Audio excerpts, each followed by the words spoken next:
കണ്ണൂർ ജില്ലയിൽ പാക് പൗരത്വമുള്ള നിരവധി ആളുകൾ താമസിക്കുന്നുണ്ട് എന്ന BJPയുടെ നിരീക്ഷണം ശരിയാണ് എന്നുള്ളതാണ് 3 ദിവസം മുമ്പ് കണ്ണാടിപ്പറമ്പിൽ നിന്ന് അറസ്റ്റ് ചെയ്യപ്പെട്ട പാക് പൗരത്വമുള്ള ആളെ അറസ്റ്റ് ചെയ്യപ്പെട്ട സാഹചര്യം. പഹൽഗാം കൂട്ടക്കൊല ഉണ്ടായ അവസരത്തിൽ ബഹുമാനപ്പെട്ട കണ്ണൂർ ജില്ലാ കലക്ടർക്ക് BJP ജില്ലാ കമ്മിറ്റി, കണ്ണൂർ നോർത്ത് ജില്ലാ കമ്മിറ്റി അനധികൃതമായി പാക് പൗരത്വമുള്ള ആളുകൾ കണ്ണൂർ ജില്ലയിൽ ഉണ്ട് എന്ന നമ്മുടെ സംശയം പറഞ്ഞുകൊണ്ട് പരാതി നൽകിയിരുന്നു. ആ പരാതി നൽകിയത് 2025 മെയ് മാസം 5-ാം തീയതിയാണ്. അതിൻ്റെ മറുപടി 14 മാസത്തിന് ശേഷമാണ് ജില്ലാ കലക്ടർ അതിന് മറുപടി തന്നത്. ആ മറുപടിയിൽ പറഞ്ഞത് പാകിസ്ഥാനി പൗരത്വമുള്ള ആരും തന്നെ കണ്ണൂർ ജില്ലയിൽ ഇല്ല എന്ന മറുപടിയാണ് കണ്ണൂർ ജില്ലാ collector തന്നിരുന്നത്. There are no Pakistani nationals residing within the jurisdiction of Kannur Rural Police District and Kannur City Police District എന്നാണ് ഈ മാസം 16-ാം തീയതി അദ്ദേഹത്തിൻ്റെ ഓഫീസിന് തയ്യാറാക്കിയ കത്ത് കഴിഞ്ഞ 21-ന് എനിക്ക് ലഭിച്ച കത്തിൽ പറഞ്ഞിട്ടുള്ളത്. കണ്ണൂർ റൂറൽ പോലീസ് ചീഫിൻ്റെയും സിറ്റി കമ്മീഷണറുടെയും അവരുടെ ലെറ്റർ ജില്ലാ ക്ലർക്ക് നൽകിയ കത്തുകൂടി ഇതിൻ്റെ കൂടെ ഉൾപ്പെടുത്തിയിട്ടുണ്ട്. അതിൽ റൂറൽ പോലീസ് ചീഫ് പറഞ്ഞത്, The report regarding the deportation of illegally residing Pakistan nationals has already been forwarded from this office via the reference cited second. A copy of the said report is enclosed herewith for information and further necessary action. അതിൽ പറഞ്ഞിരിക്കുന്നു, It is informed that there is no Pakistani nationals residing within the jurisdiction of Kannur Rural Police District എന്ന് Kannur rural police ചീഫിൻ്റെ ഈ കത്തിൽ പറഞ്ഞിരിക്കുന്നു. Kannur city police commissioner അദ്ദേഹവും ബഹുമാനപ്പെട്ട കലക്ടർക്ക് നൽകിയ കത്ത് ഇതിൻ്റെ കൂടെ ഉള്ളടക്കം ചെയ്തിട്ടുണ്ട്. ഈ കത്തിൽ പറഞ്ഞത്, നിയമവിരുദ്ധമായി താമസിക്കുന്ന പാക് പൗരന്മാരെ നാട് കടത്തുന്നത് സംബന്ധിച്ച് BJP കണ്ണൂർ നോർത്ത് ജില്ലാ കമ്മിറ്റി പ്രസിഡന്റ് നൽകിയ പരാതിയെക്കുറിച്ച് അന്വേഷിച്ചതിൽ കണ്ണൂർ സിറ്റി പോലീസ് ജില്ലാ പരിധിയിൽ താമസിച്ചു വരുന്ന 68 പാകിസ്ഥാൻ പൗരത്വമുള്ളവർ ലോങ് ടേം വിസ സഹിതം താമസിച്ചു വരുന്നവരാണ് എന്നും മറ്റ് വിസ അടിസ്ഥാനത്തിൽ ഇന്ത്യയിൽ താമസിച്ചു വരുന്ന പാക് പൗരന്മാർ ആരും തന്നെ കണ്ണൂർ ജില്ലയിൽ ഇല്ലാത്തതാണ് എന്നും ജമ്മു കാശ്മീരിലെ പഹൽഗാമിൽ ഉണ്ടായ ഭീകരാക്രമണത്തെ തുടർന്ന് ഇന്ത്യ പാകിസ്ഥാൻ നയതന്ത്ര ബന്ധം നിർത്തലാക്കിയതിനു ശേഷം രാജ്യത്ത് LTV വിസയുള്ള പാകിസ്ഥാൻ പൗരന്മാരുടെ താമസം സംബന്ധിച്ച് MHA പുറപ്പെടുവിച്ച മാർഗനിർദ്ദേശം അനുസരിച്ച് കണ്ണൂർ ജില്ലയിലും നടപടി സ്വീകരിച്ചിട്ടുണ്ട് എന്നുമുള്ള കാര്യം അറിവിനും അനന്തര നടപടികൾക്കുമായി റിപ്പോർട്ട് ചെയ്യുന്നു. സിറ്റി പോലീസ് കമ്മീഷണർ പറഞ്ഞത് 68 ലോങ് ടേം വിസക്കാർ മാത്രമേ ഈ പരിധിക്കകത്തുള്ളൂ, അനധികൃതമായിട്ടുള്ള പാക് പൗരന്മാർ ഇവിടെ ഇല്ല എന്നുള്ളതാണ്.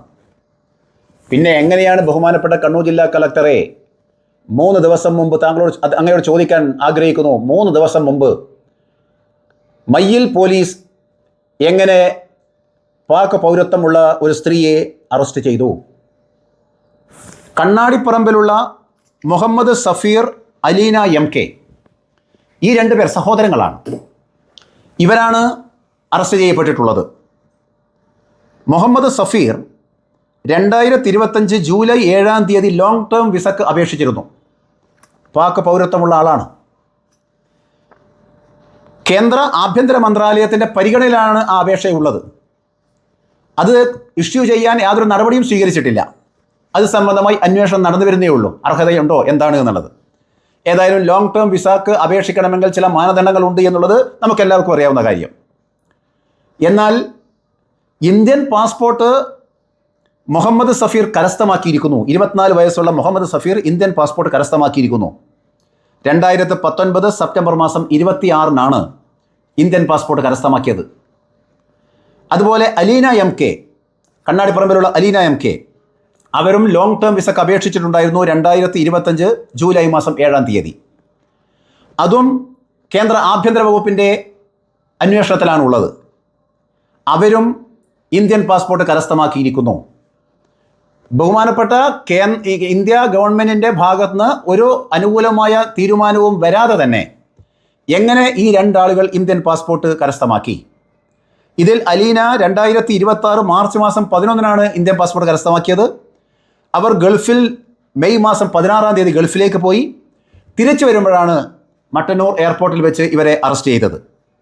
ഞാൻ ഈ പറഞ്ഞ കാര്യം ഇത് സംബന്ധമായി അന്വേഷിച്ചിട്ടുള്ള FIR-ൽ, മയ്യിൽ പോലീസ് തയ്യാറാക്കിയ FIR-ൽ ഇത് കൃത്യമായി പറഞ്ഞിട്ടുണ്ട്. ഞാൻ ഈ പറഞ്ഞ കാര്യം എപ്പോഴാണ് അവർ പാസ്പോർട്ടിന് വേണ്ടി ലോങ് ടേം വിസക്ക് വേണ്ടി അപേക്ഷിച്ചത്, എപ്പോഴാണ് അവർ ഇന്ത്യൻ പാസ്പോർട്ട് നേടിയത്, ഗൾഫിൽ പോയത് എപ്പോഴാണ്, ഇതൊക്കെ മയ്യിൽ പോലീസ് തയ്യാറാക്കിയ ഈ 2 FIR-ലും വളരെ കൃത്യമായി പറഞ്ഞിട്ടുണ്ട്. ഞാൻ ചിന്തിക്കേണ്ട ഒരു പ്രധാനപ്പെട്ട കാര്യം, എങ്ങനെ ഈ ഒരു ഇങ്ങനെ ഇവർക്ക് പാസ്പോർട്ട് നേടിയെടുക്കാൻ സാധിച്ചു? പാസ്പോർട്ട് നേടിയെടുക്കണമെങ്കിൽ സ്വാഭാവികമായും ലോക്കൽ പോലീസിൻ്റെ അന്വേഷണം ഉണ്ടാവണം, ലോക്കൽ പോലീസിൻ്റെ ക്ലിയറൻസ് ഉണ്ടാവണം. അങ്ങനെ പോലീസ് അതോറിറ്റിയുടെ ക്ലിയറൻസ് ഉണ്ടെങ്കിൽ മാത്രമേ പാസ്പോർട്ട് ഇഷ്യൂ ചെയ്യാൻ പാടുള്ളൂ. അപ്പോൾ പോലീസ് എന്തടിസ്ഥാനത്തിലാണ് ക്ലിയറൻസ് കൊടുത്തത് എന്ന് പോലീസ് അധികാരികൾ വ്യക്തമാക്കണം, ജില്ലാ കളക്ടർ വ്യക്തമാക്കണം. പോലീസ് ക്ലിയറൻസ് കൊടുക്കാനിടയായ സാഹചര്യം എന്താണ്? അന്വേഷിക്കാതെയാണോ ക്ലിയറൻസ് കൊടുത്തത്, അതോ അന്വേഷിച്ചാണോ ക്ലിയറൻസ് കൊടുത്തത് എന്നതിനെ സംബന്ധിച്ച് പോലീസിൻ്റെ ഭാഗത്തുനിന്ന്, കളക്ടറുടെ ഭാഗത്തുനിന്ന് തീർച്ചയായും വിശദീകരണം ആവശ്യമാണ്. പാകിസ്ഥാൻ പൗരത്വമുള്ള ഒരാൾക്ക് ഇന്ത്യയിൽ പാസ്പോർട്ട് എങ്ങനെ കൊടുക്കാനുള്ള സാഹചര്യം എന്താണ്? അതിൽ ഗുരുതരമായ കൃത്യവിലോപം പോലീസ് അധികാരിയുടെ ഭാഗത്ത് ഉണ്ടായിട്ടുണ്ട് എന്നുള്ളതാണ് BJPക്ക് പറയാനുള്ളത്. ഇവരൊക്കെ വിദ്യാഭ്യാസം നമ്മുടെ കണ്ണൂർ ജില്ലയിലും കണ്ണാടിപ്പറമ്പിലും കണ്ണൂരിലും വിദ്യാഭ്യാസം നേടിയവരാണ്. ഇവർ സ്കൂളിൽ പഠിക്കാൻ അപേക്ഷിക്കുമ്പോൾ ഇന്ത്യൻ സിറ്റിസൺ എന്ന് പറഞ്ഞിട്ടുണ്ട്. അവർക്ക് സർട്ടിഫിക്കറ്റ് പഠിച്ചതിന് ശേഷം കിട്ടിയ സർട്ടിഫിക്കറ്റ്, SLC സർട്ടിഫിക്കറ്റ്, അവർക്ക് ഇന്ത്യൻ സിറ്റിസൺഷിപ്പ് എന്നാണ് അതിൽ പറഞ്ഞിരിക്കുന്നത്. ഇവരെങ്ങനെ ആധാർ കാർഡ് നേടി? സ്കൂളിൽ പ്രവേശനത്തിന് വേണ്ടി ആധാർ കാർഡ് ആവശ്യമാണ്. എങ്ങനെ ഇന്ത്യ ഗവൺമെൻറ് ആധാർ കാർഡ് ഇവർ നേടി? പാൻ കാർഡ് എങ്ങനെ ഇവർക്ക് നേടാൻ കഴിഞ്ഞു? റേഷൻ കാർഡ് എങ്ങനെ ഇവർക്ക് നേടാൻ കഴിഞ്ഞു? ഇന്ത്യയുടെ വോട്ടർ പട്ടികയിൽ ഇടം പിടിക്കാൻ അവർക്കെങ്ങനെ സാധിച്ചു? അതായത് വോട്ടർ ID പോലും അവർക്കുണ്ട്. അപ്പോൾ ഇതൊക്കെ അവർക്ക് എങ്ങനെ നേടാൻ കഴിഞ്ഞു എന്നുള്ളതിനെക്കുറിച്ചും സമഗ്രമായി അന്വേഷണം നടത്തണമെന്ന് BJP ആവശ്യപ്പെടുകയാണ്. ഇത്തരം ഒരു ഗുരുതരമായ കൃത്യവിലോപം പോലീസിൻ്റെ ഭാഗത്തുണ്ടായിരിക്കുന്നു. പോലീസിൻ്റെ ഭാഗത്ത് ഒരിക്കലും സംഭവിക്കാൻ പാടില്ലാതാണ് ഇവിടെ സംഭവിച്ചിരിക്കുന്നത്. അതുകൊണ്ട് BJP ആവശ്യപ്പെടുന്നു, ഈ ആളുകളെ അറസ്റ്റ് ചെയ്ത ഒരു കാര്യം കൂടെ നമ്മൾ ചിന്തിക്കണം. നിസ്സാര വകുപ്പ് ചേർത്തിട്ടാണ് ഇവരെ അറസ്റ്റ് ചെയ്തത്. അവരെ അപ്പോൾ തന്നെ വിട്ടയക്കുന്നു. ഗുരുതരമായ രാജ്യദ്രോഹ കുറ്റമാണ് ഇവിടെ സംഭവിച്ചിരിക്കുന്നത്. ഗുരുതരമായ രാജ്യദ്രോഹ കുറ്റം ചുമത്തേണ്ട ഒരു കേസാണിത്. അവരെ ജയിലിൽ അടക്കേണ്ട ഒരു സാഹചര്യമാണ്.